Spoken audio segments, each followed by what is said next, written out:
Ce que redoutait Jésus-Christ pour nous est en train d'arriver maintenant.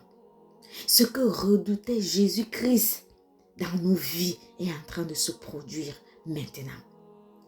Vous vous souvenez, Jésus, quand il a su qu'il va être trahi, quand il a su qu'il va être livré, quand il a su que son heure était en train d'arriver, il s'était éloigné.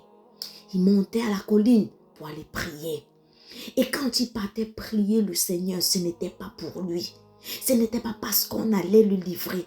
C'était pour nous. C'était parce qu'il savait déjà quand il vivait tout ce qui se passait. Et maintenant qu'il n'allait pas être là, il savait ce qui nous attendait. Ces jours que nous vivons maintenant là, où le monde c'est le chaos, c'est chaotique partout. Les pères qui violent leurs filles, les filles qui font ceci, et tant de méchanceté dans ce monde.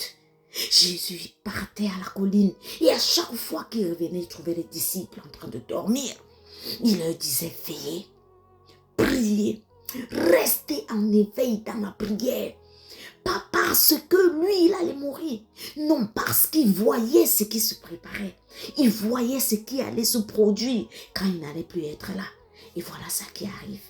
Mon frère, ma soeur, toi qui tombes sur cette vidéo, je reviens encore moi, modeste personne que je suis, pour dire il avait raison.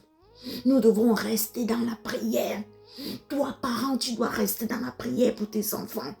Parce que quand tu ne seras plus là, ce monde, les enfants, ils ne sauront pas où aller, ils n'auront pas de repère. Toi, mère, tu dois prier pour tes enfants. Toi, époux, tu dois prier pour ta femme et pour tes enfants. Toi, épouse, tu dois prier pour ta femme et pour tes enfants. Nous devons prier pour nous, entre nous, les frères. Intercéder auprès du Père pour chacun d'entre nous. Parce que le monde est chaotique. Jésus-Christ le savait. Et c'est pour ça qu'il nous avait demandé de rester dans la prière. Qu'on reste dans la prière. La prière est le seul moyen de nous préserver de ce qui est en train de se produire maintenant. Restons, veillons jour et nuit dans la prière. Ça ne coûte rien. Ce n'est pas payant. Toi-même dans ta chambre, tu peux prier. Parce que le monde, à n'importe quel moment, tu peux être confronté à la méchanceté de ce monde. Et il faudrait que ton âme reste en paix, que tu restes les pieds sur terre, solide, ferme dans la prière, peu importe l'adversité. Moi, ma prière aujourd'hui est que l'esprit de prière puisse être en nous. Cet esprit-là qui va nous permettre de rester ferme dans la foi.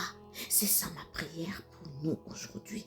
Ce soir, que Dieu nous bénisse, qu'il nous apporte sa force, son réconfort.